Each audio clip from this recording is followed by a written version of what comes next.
है। किसके? माता पिता के पैर। माता पिता के पैर छूने से आयु, विद्या, यश और बल, इन चारों में वृद्धि होती। आयु देते हैं, सिर पे हाथ रखते हैं, तो हमारी जो पुण्य होंगे तो उसमें प्रवेश कर जाएंगे। नमस्कार दोस्तों, स्वागत है आप सभी का हमारी एक और नई वीडियो में। क्या आपने कभी सोचा है कि हम बड़ों के पैर क्यों छूते हैं? क्या इसके पीछे कोई विज्ञान है या इससे हमें कोई हानि होनी है? तो इसी विषय को लेकर आज हम जानेंगे दो संतों के विचार। सबसे पहले हम जानेंगे अनिरुद्ध आचार्य जी महाराज जी के विचार। माता पिता के पैर छूने से क्या होता है? किसके? माता पिता के पैर। माता पिता के पैर छूने से आयु, विद्या, यश और बल, इन चारों में वृद्धि होती। आयुर्विद्या यशो बलम।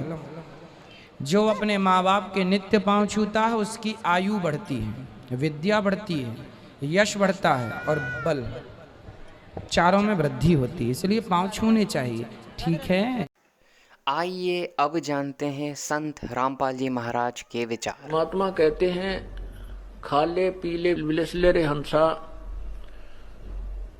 परमात्मा कहते हैं कि छोड़ दे पिछलों की रीत। पिछलों की रीत को छोड़ना पड़ेगा। जो पहले हम करते थे उन सभी को त्यागना पड़ेगा, क्योंकि वो शास्त्र विरुद्ध थी और हमें अब हानि करते थे। हम आशीर्वाद देते हैं, सिर पे हाथ रखते हैं, तो हमारी जो पुण्य होंगे तो उसमें प्रवेश कर जाएंगे और हमारी उतनी ही जेब खाली हो जाएगी। तो इसलिए ये भी हमने सतलोक चलने के लिए, क्योंकि हम बिल्कुल पुण्यहीन हैं और अपने पुण्यों को सुरक्षित रखने के लिए ऐसा भी नहीं करना है। अब क्या समस्या आती है कि जैसे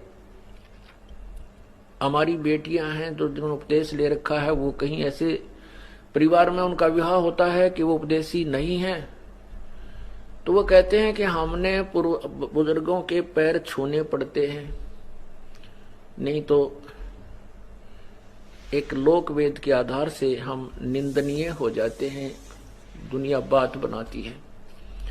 तो उनके लिए हम प्रार्थना करते हैं कि आप चरण छू सकते हो, लेकिन अपने चरण नहीं छुआना, क्योंकि हम चरण छुएंगे तो उससे कुछ ना कुछ लेंगे। मतलब हमारा वहां चरण छूने का उद्देश्य ये ना होना चाहिए कि ये मुझे कुछ दान दे या मुझे कोई आशीर्वाद दे, ऐसी भावना नहीं होनी चाहिए। केवल एक रिवाज है तो हम उनके चरण छुए भी, दुख दर्द हो जावे, बूढ़े बुजुर्ग जवान के पैर दबावा भी, कमर भी दबावे, सिर भी दबावे, मालिश करें, नवावे, ऐसी कोई वो दोष नहीं है। भक्तिहीनता या नाम नहीं खंड होता। नाम खंड उसका होगा जैसे आप किसी वृद्धावर्ध के पैर दबा रहे हो और वो आशीर्वाद दे रही है, बढ़ने जाएगी।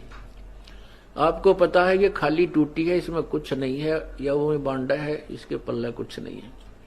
वो कहती रहेगी अपने काना पे कटाड़े और स्वयं अपने पैरों को नहीं छुआवे, चाहे फिर वो क्योंकि बड़े भी हो गए।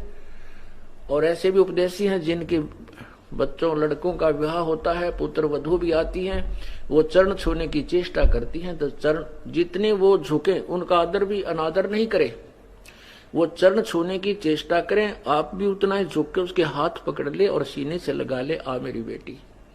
बस सबसे प्यार अच्छा और ये बेस्ट मेथड है।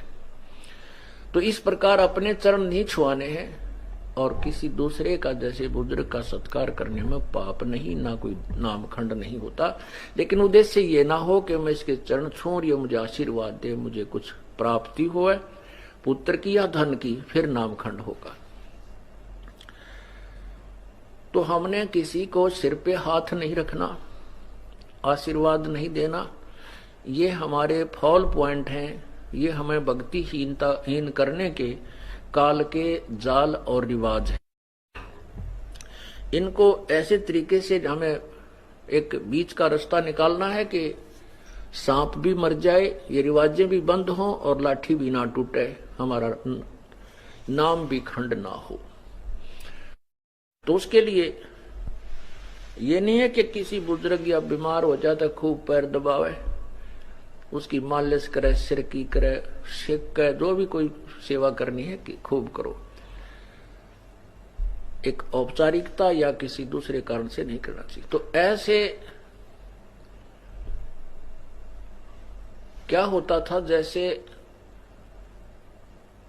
पहले पगड़ी बांधते थे, जिसको पगड़ी बांध दी बड़े बेटे का, तो वो आशीर्वाद देता था पहले ही कि ये मेरे बाद ये उत्तराधिकारी होगा। फिर कुछ क्या होता है कि मृत्यु के उपरांत वो बुजुर्ग, उनका पिता या दादा पितृभूत बनकर फिर उसी में प्रवेश कर जाता है और अपनी शेष कमाई को फिर उसमें प्रवेश करके भी बांटता रहता है, और इस प्रकार वो फिर सीधा पशु योनि में पहुंच जाता है। ये काल का जाल है, परमेश्वर कबीर देव ने हमें बताया है। अब हमने पग पग पर बहुत ही फूंक फूंक कर कदम रखने हैं, यदि आपने इस काल के जाल से निकलना है।